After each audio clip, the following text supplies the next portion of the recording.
Nobody remind. Okay. Recorded. Okay, so I'm just gonna presume that you have permission to have the kids recorded. But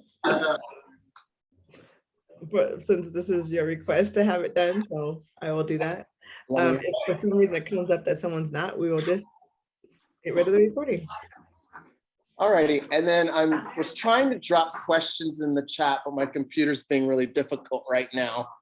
But what we answered some of the initial questions, I think. Do you have a copy of those questions? I don't have a copy of anything. Did you send them to me? I did. Let me go ahead and resend. Okay, let me go ahead. If you send it to me, let me just check my computer real quick, or my phone real quick. Did you send it to Black Girl from Eugene? Okay, I see it. I see a link that just said, thank you for my email. I mean, I'm sorry for the for this Zoom link, but I don't have any other emails from you. Okay, I'm trying to drop it into the chat, but my computer's being a little bit difficult. What I'll do is I'll just go ahead and email it to you. It's not, yeah, you can't drop it in the chat. That's too bad. That's okay. Yeah. Yeah, my computer's being difficult. Okay. All right. What's the passcode isn't working? 599-42501. Oh, yeah. It's 599942121. Let me see if I got the digits wrong. It says wrong. So is it to my link? Or is it to link to yours? 42501. Yeah, it's the link that you sent me. So the passcode is Black Girl. So 351-058-0743. That's the passcode should be Black Girl with a capital B and a capital G. I see. Okay. It should be. Okay. Somebody can try that for me and see if that works. Oh, it works.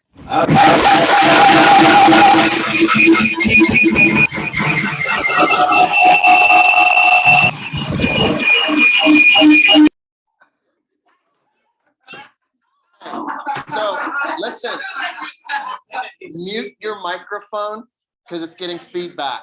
So if you're in, hit mute on your Zoom. Your number, Jamal? Oh my God. Jamal Diggins. So hit mute. So it's capital B. Oh, it's Tiana. Bailey! Okay. All right. So make sure to mute. Is everybody in? And you're on mute? I can't. Allegiance like. Okay.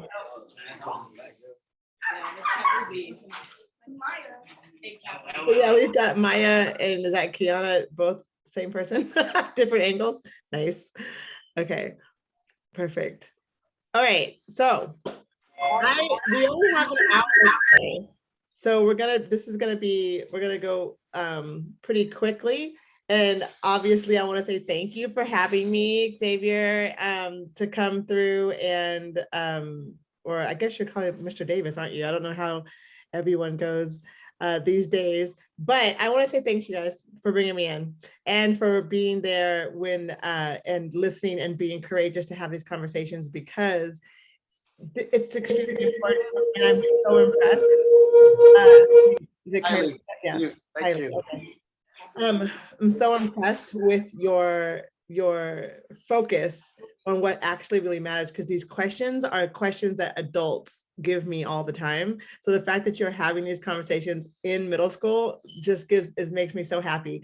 But what I want to encourage you all to keep with you, that these conversations are not just for you to be having. These conversations are for everyone to be having. But for Black and Brown students, especially, the conversation needs to come from a place of pride, not from a place of defense, right? Because there's nothing to defend. You belong and you belong here and you are here and you are killing it in what you're doing anyway. So I want that to remember that this is knowledge not ammunition. Okay. So before we get started, I have these questions here. And I'm going to go through the ones that Mr. Davis sent over to me, but if there's more that pops up as I explain, I'm just going to say, is there any questions? And please pop in and ask any questions that you might have. So the first question I have for you is about your first question. So your first question is, how do we deal with colorism? I want to make sure that everyone understands what colorism actually is. So anybody want to explain to the class or to just say out loud what colorism is? And just one person at a time. So kind of look at your screen, whoever's unmuted, just wait, give each other turns to speak. And I will say, I'll wrap it up when we're done. But can anyone define, does not have to be exact, just what you understand that colorism is?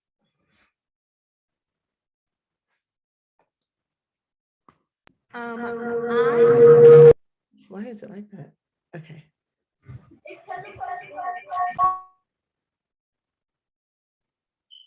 So Kiana, try it again.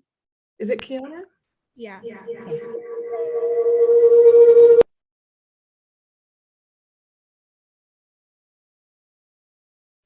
Try now.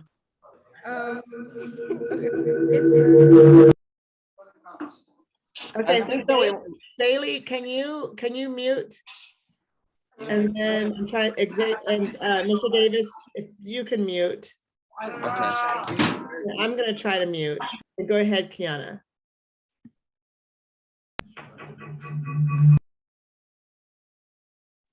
That is so weird and totally not gonna work out. Okay, but we still have Kaden over here that's not muted. So can we get Kaden and Josh to mute? Everyone else needs to be muted while the person who's speaking is unmuted.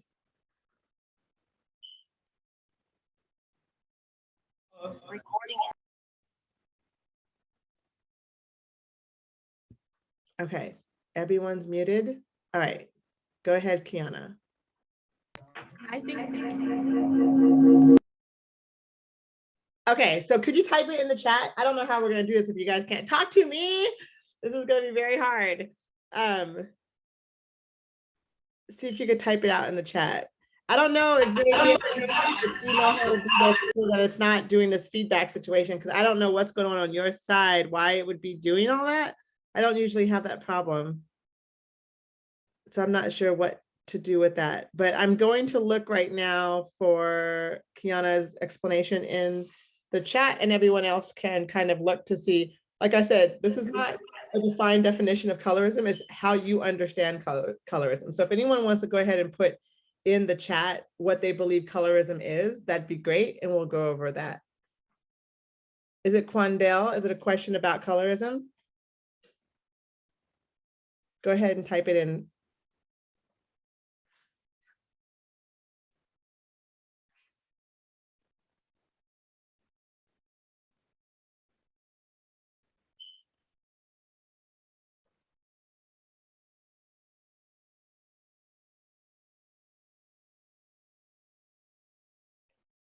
Okay, so the first person to say the N-word, if you're asking about communities or exact person, I couldn't tell you, but I could tell you who the communities are.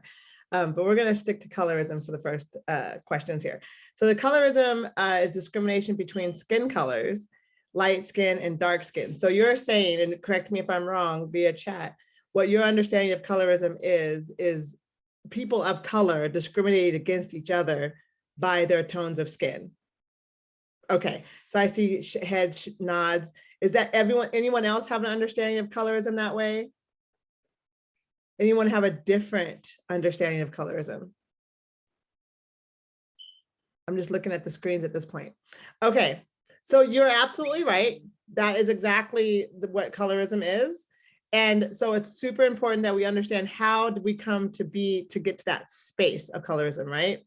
So colorism is given basic, like in the very basic way, the systemic racism has everything to do with colorism, because when value was set upon different shades of color, so we're going to go back, right, into systemic racism, because systemic racism is the cornerstone of how we believe we actually exercise our knowledge of each other to this day. So what we want to understand is that when these particular United States came into action, came into being, wrote the Constitution and the Bill of Rights, there was already slaves.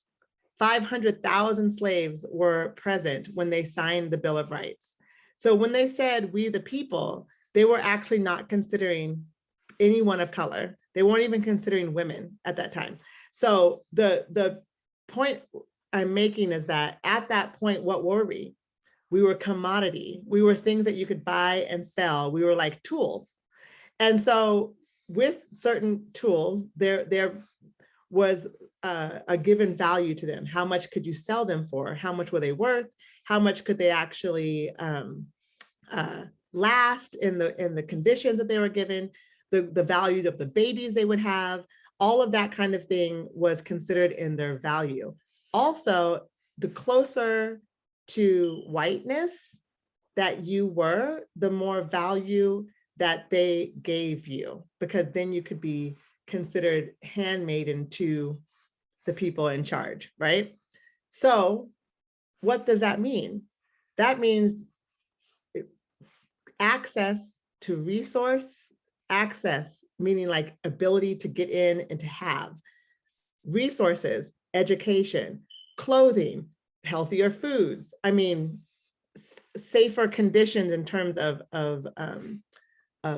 families being split, and what seemed to be and perceived to be the safer route to sustain life, right, would be that you would be able to have certain resources. You'd be able to do the things that were not afforded to others. So the closer to that power being you were, the more you were considered to be of a higher value.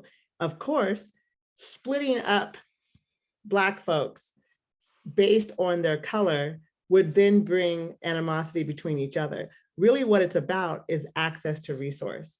So just into this day, being considered by the majority, and I'm talking the majority of the systemic power, is that, the belief and the resentment between people of color, the lighter you are, the more access to the goods you have, and the darker you are, the less access you have. And having those power dynamics between the two groups bring on colorism. The problem is that nobody really, and I'm not gonna say nobody, but most people don't really understand that it's a byproduct of white supremacy. It's due to the fact that the people who were buying and the people who had the support, who had the power, the people at this point who still have the power and who still make the rules, equate whiteness to being more valuable. So anything closest to whiteness is considered more valuable, gets more resources. That's the basis of colorism in a very broad way. So does anyone have any questions about what I said about that? Does that make sense to everyone?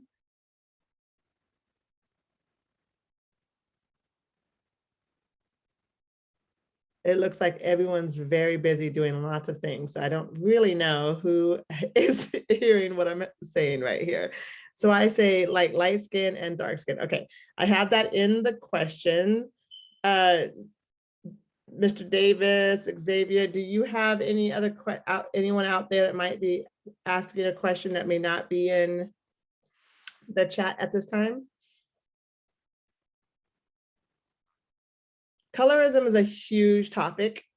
It's a huge topic, and it takes a lot to understand how we have come to that point as people of color, and how we have really dismissed the connection to white supremacy as a whole, and not seeing how there's power in collective numbers. And so as we split ethnically, having the value put on the tone, the color tone of our skin is really pointless, because they're ethnically, and of course, meaning, culturally, there's a range of colors. Latin America, Hispanic, Hispanics, Asians, all around the world, the global majority has a hue, a variety of hues. And so for us to believe that one is better than the other is really a byproduct of something that's much more insidious than us not liking dark or light skin. It has everything to do with commercial value and access to resources. And it's complicated, but that's the basis.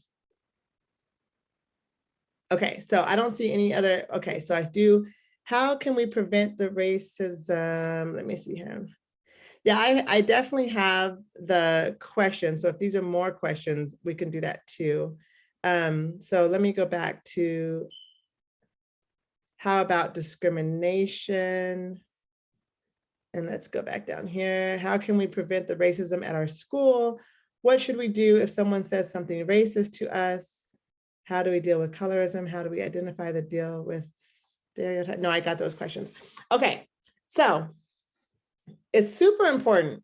It's super important that we all understand that the racism that you're dealing with and that everyone is dealing with in the United States, and especially in Oregon, especially in Eugene Springfield, is based in true ignorance. Okay, so what you really have to understand, what I mean by ignorance, is like actually not having information, no knowledge, no understanding. The truth of it is, and like I said at the very beginning of our time together, is that any information you have about yourself to defend yourself is not really about, you don't want to come from a defensive point of view. You need to know yourself that you have value and that you are valuable. And your value is actually not based on what any person of the system actually has to say. So how do we deal with colorism is what we first talked about. And how do I identify and deal with stereotypes within the Black community? So within the Black community, you're talking about stereotypes of what nature is what I'd love to hear. And it really is a conversation to have for Black and brown people. There are a lot of, this is kind of a lot of trauma from white supremacy for the Black community that we have to deal with, that goes way back to the days of, even the days of slavery, that we have not actually been able to heal from, based on ongoing racism and ongoing tensions. And like I said, the battle for access to resources. So going back further, you have to like kind of understand the history of education in the country, the history of the enslaved populations, how people became freed and what that meant afterwards, the resiliency and the way that the Black community has tried to maintain ourselves. There are lots of different ideas to why we have discrimination within our own populations, within Black and brown communities.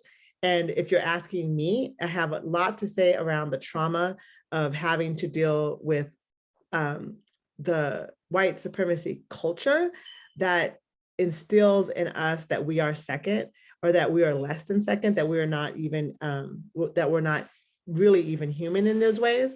So it's really about knowing who we are and looking towards each other, and understanding that there is community, even if we don't see it here. We have a global community. And so to deal with these type of stereotypes is really just to understand that when people are perpetuating stereotypes or feeling like they have that's how they define Black people, you yourself as a Black and or brown person have to understand that that has everything to do with ignorance and no knowledge of the truth behind who Black people are, how Black people survived, and just how powerful we are. It's literally just ignorance. They have no idea what they're talking about. And the more that you study it, and the more that you look back to it and understand what we have done for this country, the more you understand that the information just has been hidden for a very good reason. They are, white supremacy culture. I think I should probably define that. There's ideas around people and groups like the KKK, we've heard of them, or QAnon, we've heard of them, white supremacists, right? People who believe that all of the resources and all of the education is meant, and all of the abundance of the United States is meant for one community and one community only, and that's the white community. They have designed, as they build different countries through colonialism, has designed so that the resources are basically first picked by a particular community and people. Anybody after that is not actually, it's not designed for them to participate in. So when you have a culture that is supposed to protect white supremacy, what that means is that the culture says everything everything right or correct will then go to a particular type of privilege, right? The privilege is that this particular group gets first dibs. They get to say when, where, how. They get the power, right? So when I say white supremacy culture, I'm talking about how we all, Black, brown, white, everyone, agree, or at least have continued to work under the guise that there's a particular right and that there's a particular wrong. And the way that right is basically feeds into the privilege of white people. Whether we're white or not, if we practice these particular things that we have considered correct, then at that point, we are then participating in this kind of culture. We have to participate in the culture to some degree is what the argument is, because in order to participate in that culture, the closer you can get to those resources, although you'll never actually get the privileges. It's very complex, and I'm simplifying it so much that there's a lot being left out. But the simplification of it is that white supremacy culture basically has white folks and white habits and white looks and white dress codes and the way white people talk being the best way to be. If you are outside of that, then you are considered less than, right? And the further outside of that, the less you are even more. So, what was the question I was answering? Because that was long. It was, all right. Okay, so to deal with those, to identify and deal with stereotypes is actually to identify and face white supremacy culture, meaning that Black folks who are doing and being naturally and authentically who they are, to believe that they are less than or bad or should be doing something different, you'd have to first stop yourself and ask yourself, am I trying to make people act and align more to what whiteness says is good, or am I allowing people to show up as authentically as they can? That is how this works. If someone wanted to do and say things the way they do and say things at home, or the way they do and say things in their home countries, perhaps, and they come here and we say, no, that's wrong, you have to do it this way, we are actually subscribing to white supremacy culture, and we are saying it's only right if you do it this way, which is inherently wrong. And that is where we protect white supremacy and white supremacy culture. I know that was a big old answer. So if you have questions about that, please hand them on down. And how did you handle the police brutality thing you went through? That was pretty hardcore. I can talk about that, and I will in just a second. I'm going to add a couple more. I'm going to answer a couple more of this other question that you already had, and then we'll go through my police brutality situation. It says, how do we I think that says uplift each other. What we really need to do to uplift each other is to stop comparing each other. We have got to get out of the idea of colorism. We have got to get out of the idea that if somebody has long hair, they're better. If someone has curly hair, they're better. If someone talks a certain way, they're smarter. It's good or bad to go into engineer versus dancing. We have got to stop trying to decide who is better by who aligns to what we're considered white, and or when we say you're smartest, what are we actually comparing it to? When we say you're the most beautiful, what are we actually comparing beauty to? And so how to uplift each other is to let each other be who we are, and be curious about why it's different. you know, and it not to be that it's supposed to be on display or to be taught, but to be like, it's absolutely fine that I have, you know, dreadlocked hair and someone else has looped hair that has curls in it, and we're cousins. It's not weird. Black and brown is a global majority. There's more of us than anything else. So we have to understand that that comes with this giant variety. So to uplift each other, we have to allow that to happen. We have to allow differences to be really what we're all about. Black girls, brown girls, we know, just like the very basis of our hair. How many hairdos can we do in 1 week? We don't do one thing. We can do several, hundreds of things in 1 week's time. That is the same way that Black culture is everywhere in the world. We are not one thing, we are hundreds of things at once. So in order to uplift each other is to recognize each other in all of that variety and celebrate that. Your next question is, how do we identify and deal with racial profiling? Now, that's a much bigger question. I'm going to skip it and come back to it in just a second. Okay, how do we deal with uncomfortable and unwanted attention as Black people? Okay, I can answer that, and I'll go back to the police brutality and to the racial profiling. All right, so how do we deal with uncomfortable and unwanted attention as Black people? So I'm assuming, and I'm going to presume, that this has a lot to do with bodies, hair, skin, voice, talent, just kind of us being who we are in a predominantly white space. How to deal with uncomfortable or unwanted attention is to face it head on. And now you're only going to do this once or twice, because like I said, it's not your job to be defending yourself as you stay in your class, as you do your thing every day. Okay, it is absolutely your right to tell someone to not touch you, not touch your hair, not touch your skin, not touch your clothes, not touch your body. It is absolutely within your right to say, thank you for what you thought was a compliment, but please don't touch my hair. I appreciate you noticing my hair. Please don't touch my hair.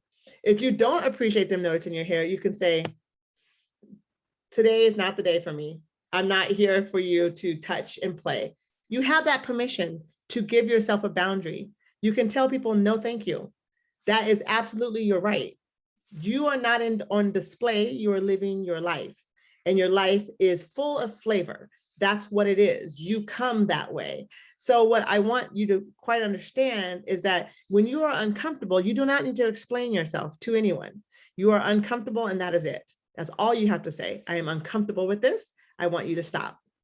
If people continue to give that attention, at that point, like I said, 1 or 2 good times that you can give someone a very clear boundary. I am uncomfortable with this attention. I am uncomfortable with you attempting to touch my hair. At that point, you need to go and you need to identify, and this is for everyone, you need to identify a teacher or someone who understands what you're talking about, who does not argue with you about your lived experience, someone who is your ally in this work, because you don't need to have to explain this to adults too. So identify someone, whether it's Mr. Davis or somebody else, who you can actually come to and talk to and say, look, this is what's going on. I feel uncomfortable because they keep, like, you know, every time I wear this particular jacket or these particular jeans, I feel like this person is giving me unwanted attention. Now, the truth is that Mr. Davis and other teachers have a limited amount that they can do. And at that point, they will help you if you've identified someone who understands race dynamics, racial dynamics, and prejudice dynamics, and discrimination dynamics. You have every right as a student to take it to the principal with your parent, with your counselor, with your teacher who you believe understood you. You do not have to wait for something to happen to you. You can be uncomfortable because you know what it feels like and you know what's not right. Don't let anyone talk you out of that. Anyone who wants to think it's funny and like go to the principal and play jokes, just understand that there are children your age who are experiencing life-threatening stuff. So the more you play, the less you're letting yourself and your friends get real help when it's necessary. None of this is a joke because it's very real. It happens as young as 4 years old. You want to talk about when was the first time you heard the N-word? I'm sure some of you have a story of your own. Most people living in a predominantly white space have heard it by kindergarten. So by the time you're in 8th grade, if someone's touching your body or touching your hair or touching your skin, and you got somebody playing with the principal, so now they don't take it seriously, that's a conversation within your Black community to have with that person who keeps playing. This is real, and nobody who is on an allyship with you will believe or will even take a moment to think that you're kidding around with this, right? This is not something to play with. But with that being said, if you feel uncomfortable, you don't have to prove it. You have to be authentic with yourself, you have to be real with yourself and know what is making you feel uncomfortable. If it's like, I'm not really sure, but every time I walk in, this particular people are doing this, I don't know if it's not about race, because you don't have to know. But if you're feeling uncomfortable, 9 times out of 10, it's up in the top 3 things that's going on. Okay, so find a administrator, a teacher who you can share these experiences with, who will back you up, taking it to higher, if it's not resolved, going as high as you need to. And you can go all the way to the board, and the board can go all the way to even further than that. These are things that we absolutely have to bring attention to, because a lot of people in a predominantly white space don't understand how race works. They don't understand what they're doing is racist, which means that if we don't say something, they're going to continue to believe that what they're doing is okay. It's not for you to be the savior of all things. It's for you to be the savior of you. Speak up for you. Okay. And the more that you speak up, other people will speak up. And people who are not Black and brown, people can see what's happening. There's conversations that happen around when there is no Black and brown people. Everyone knows the racist kid in the class. Everyone knows the racist kid in the school. Everyone knows the racist teacher. I'm not saying there isn't one. We all know that they're there. So the truth of the matter is that if you know that, and somebody says, I think this is happening to me, and you're not of color, and you do know because you've heard, think about where you want to be on this side of things. Do you want to help? Do you want to stay out of it? Where do you want to go? Because that consistently will tell yourself whether or not how much of an ally and how much of that you truly are in this lifelong game of understanding how racism works. It affects everyone. And there doesn't have to be not one Black or brown person in the room for anti-racism to be the priority. Okay, so remember that. If you're in a room and there's no Black and brown people there, and you hear white folks talking racist stuff, then it's up to you to decide whether you can say, hey, you know what? We're not doing that here. We're not doing that ever. This space right here, this is an anti-racist space. So kick rocks with that, right? That's what you have to be able to say. It doesn't matter who it is. If it's a child, if it's an adult, they'll probably be like, oh, this little kid, blah, blah. It doesn't matter. Practice. Say it out loud. What you're saying is not okay. Everyone here is allowed to be who they are, and walk away. That simple. The more that we say it out loud, the more people will try to do and understand the work that we're trying to do, and understand that we're not going to put up with it. So there's that. It doesn't have to be any deeper than we're not doing that here, and we're not accepting it. Okay, so that, okay, going back to, before I keep going to the identifying, profiling, racial profiling and things like this, does anyone have a question for me? Perhaps Mr. Davis, you particular question other than the ones that listed from anything I may have said? You can write it in the chat if so.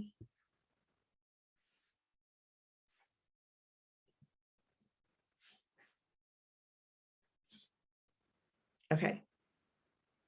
So I'm presuming nothing. I don't see anything in the chat. Okay.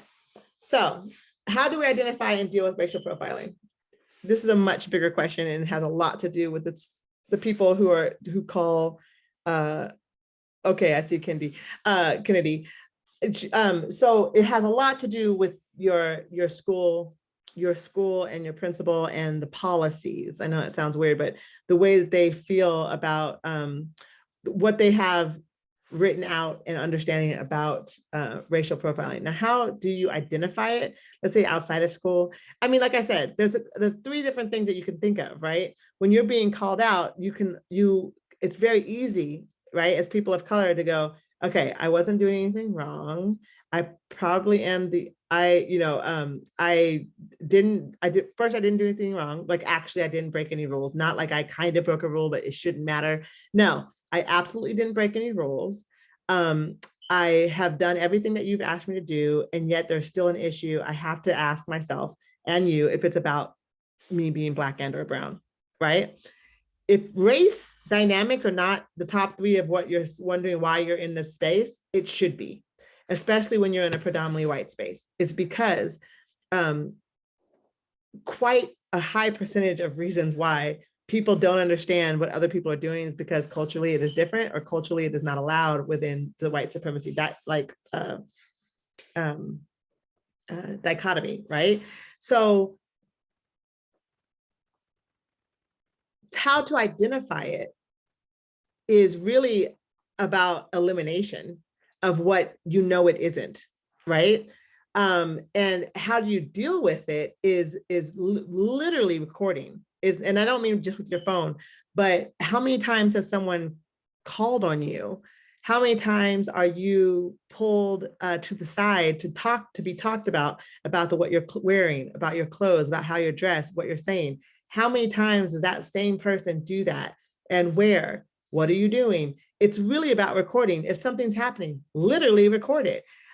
It's about repetition. It's about understanding how often this particular thing is starting to show up. That's how you can identify it in a tangible way, right? Because anyone can say, well, God, this happens to me every single time. They go, well, it happens to me too. Say, well, does it happen to you on this day? Do they do this to you? And they go, no, that never happens. Say, oh, okay, well, it happens to me every single time. So then you start asking other people of color, does it ever happen? How does it happen to you? And they go, yeah, every time it happens to me, this is what happens. That's one thing. But when you have it documented and everyone's documenting and everyone is able to say, on this day, this particular teacher constantly has me doing this, or constantly has these 15 people doing this, it starts to develop a pattern, right?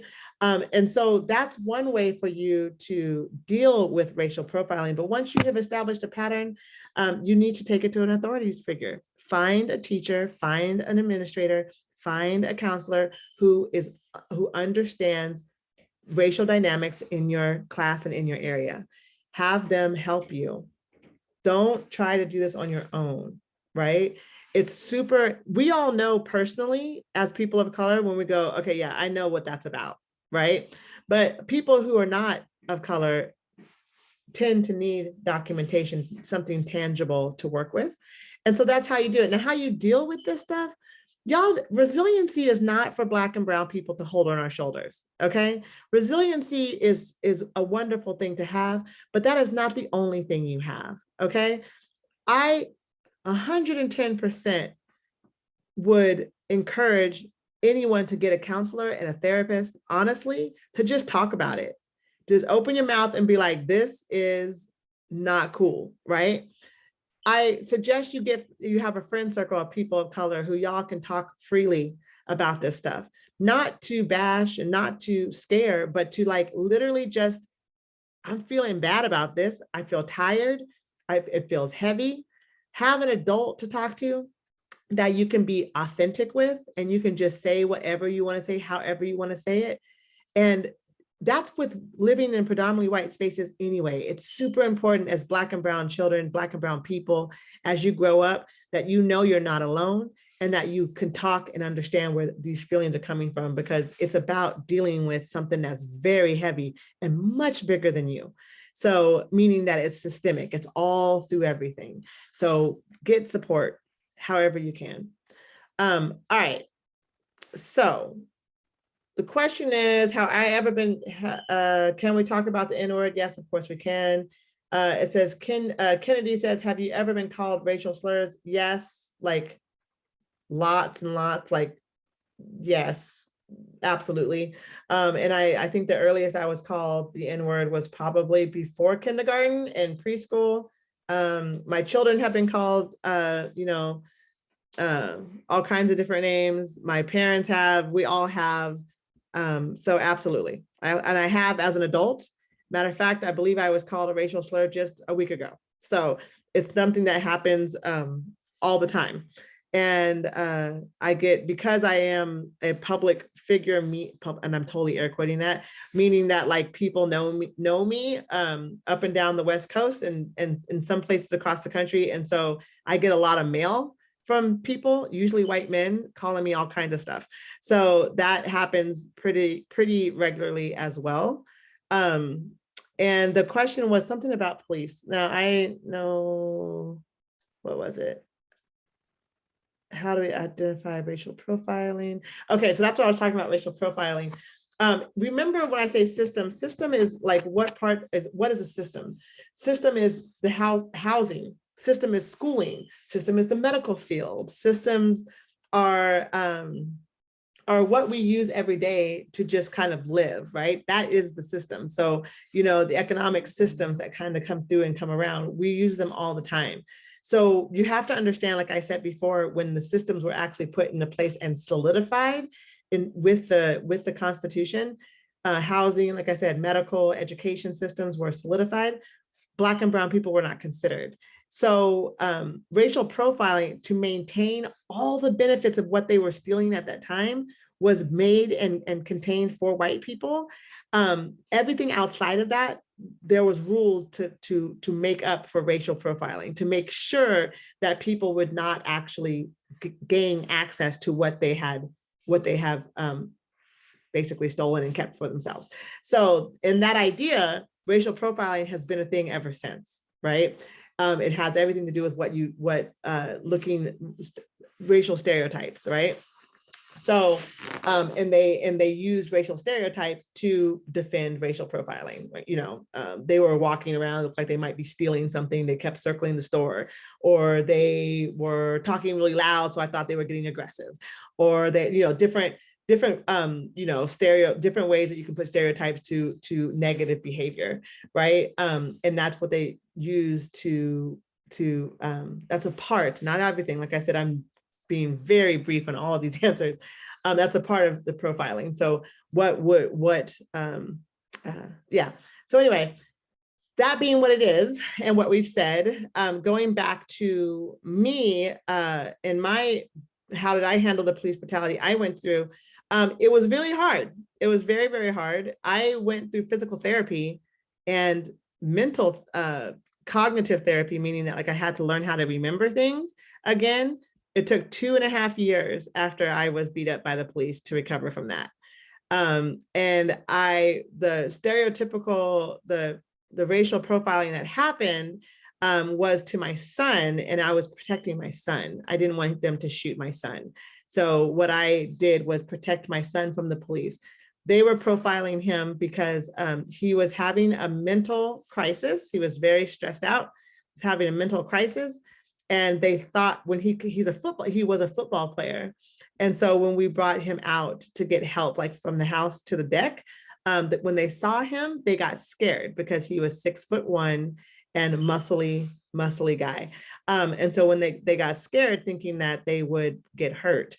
But before he came out to meet the police, I told them that he was a football player and that he was not doing well in his mind. And I actually talked to them before he came out. So when he did come out, stereotypically, they got scared of the stereotype of a big, and I'm saying big Black man.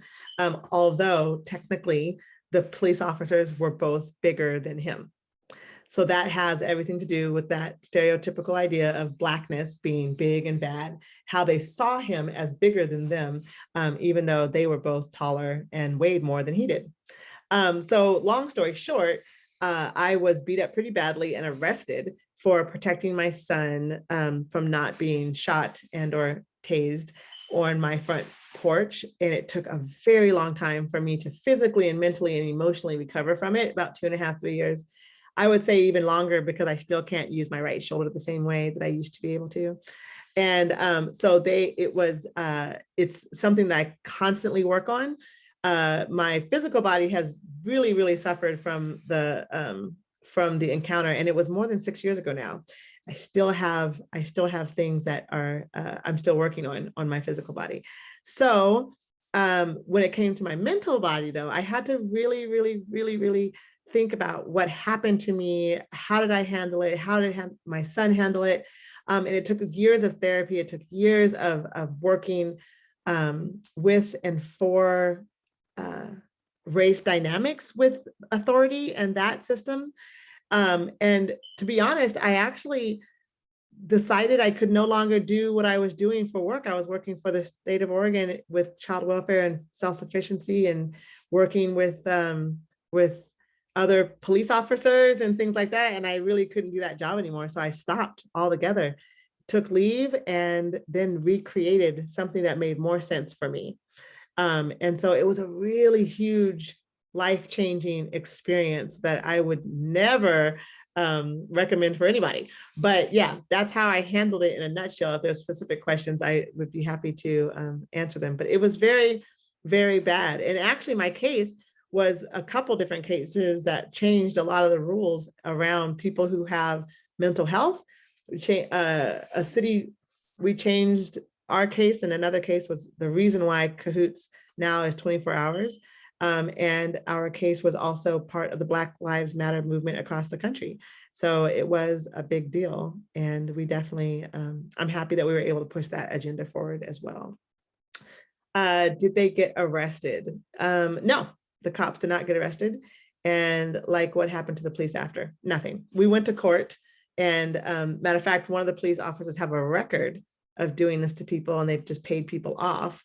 But while we were in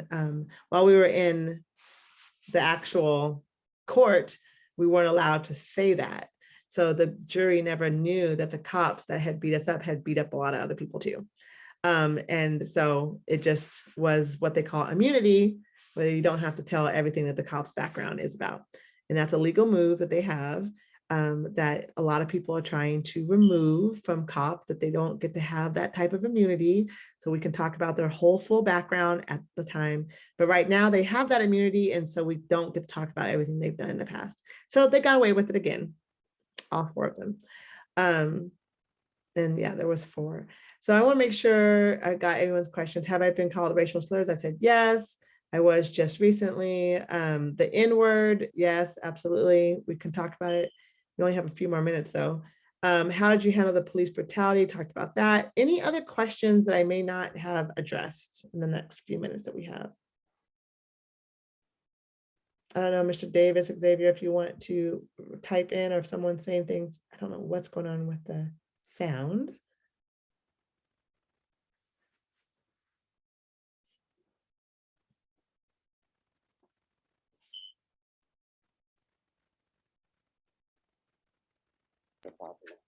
Okay, can you hear me? Yeah, just fine. That's good. Okay, good. So right now I have some hungry kids because there was a snafu with the pizza, so it's running a little bit late. But we really want to thank you for coming. This has really been wonderful. Does anybody else have any questions at all? All right, can we give Ayesha a hand, everybody? Thank you. I hope the pizza comes. That's ridiculous. Lunchtime. If no one has any other questions, thank you so much for sharing. Thank you, Emma. Also, I want y'all to have a heads up for anybody who might want to be a part of a committee for Kids for the Culture. Every year we have a committee of middle schoolers and early high schoolers, that's 9th graders, 10th graders, telling us what kind of programs you'd like to have throughout the summer and the next year. So keep an eye out for that. We'd love to invite folks to be a part of that committee and let us know what we could do in the community that you might want to see more of. So anyway, I hope your pizza comes soon. Thank you so much for inviting me. Ayesha, one other thing, can I have a couple kids they want to talk to you about setting up an interview for their presentation? Sure. Okay, I'll have them come on up.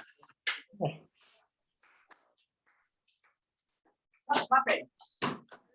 Okay. Okay.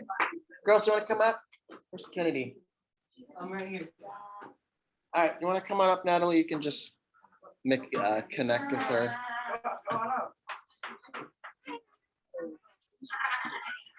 Alrighty, everybody else is on its way, just a little bit late. Mr. Rotherham said it is fine, because we want to make sure everybody gets a chance to eat. Hi, I don't know who I'm talking to. Otherwise, don't worry about the Oh, I class, see, okay. don't worry about being late, just enjoy the pizza. Oh. Thank you. Shut up, Dante. That's your fault. Okay, so is she on now? It's the Aquarius looking sister. I don't know what that's doing. Let me change the view. That's odd. Gallery. Let's see if we can pin Ayesha here. Okay, there we go. Can you hear us? Yeah. Okay. Go ahead, Natalie. Hi, my name is Natalie Laniero. Me and my friend Kennedy are doing a presentation to our school about police brutality, and both of us have like kind of, I don't know how to say, like personal experience. Like for me, my father was killed by the cops, and her just like as a Black woman, you know, like just like trauma. Right. And I think we just wanted to like get some more like Hey.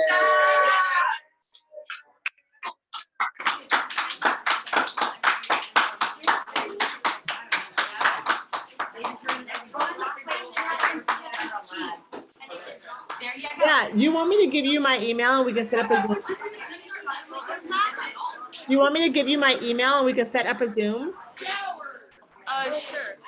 Okay, I will get, let me, yeah, I'm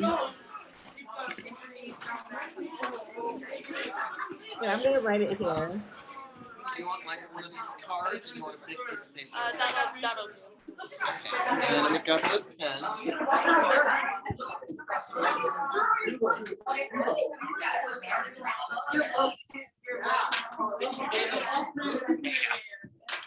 Okay, what was it? Oh, here's.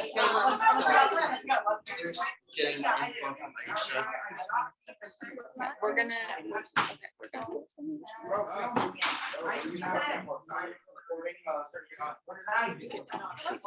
Oh, can you hear me? Everybody? Yes. Okay. So if you guys can, if you want to Zoom, we can Zoom another time and that way we can, you can interview me or like ask me questions. It'll probably be hard to do it right now. Hold on. I can't really hear you because Exactly. I can't see the chat. Oh, it's up there. Wait, press on it again.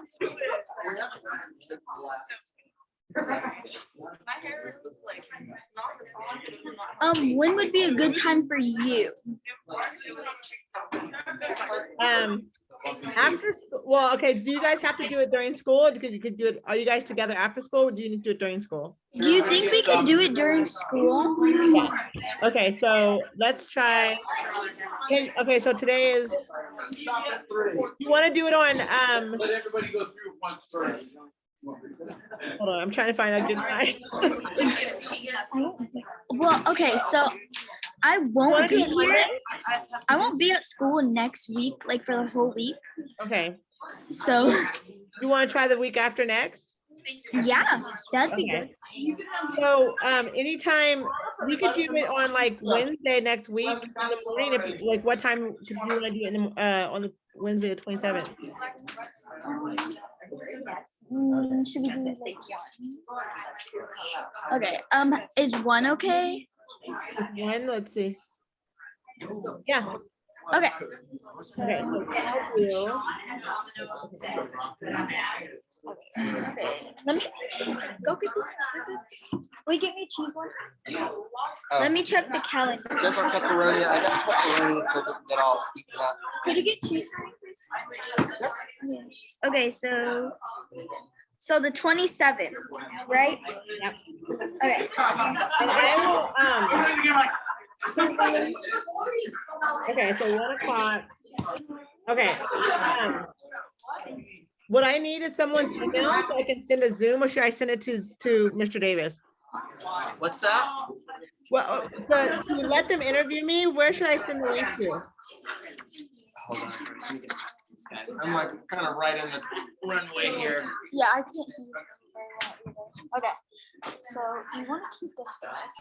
Sure, of course, yeah. And then call it down on Wednesday at like 12:50. Because on the 27th, not this Wednesday.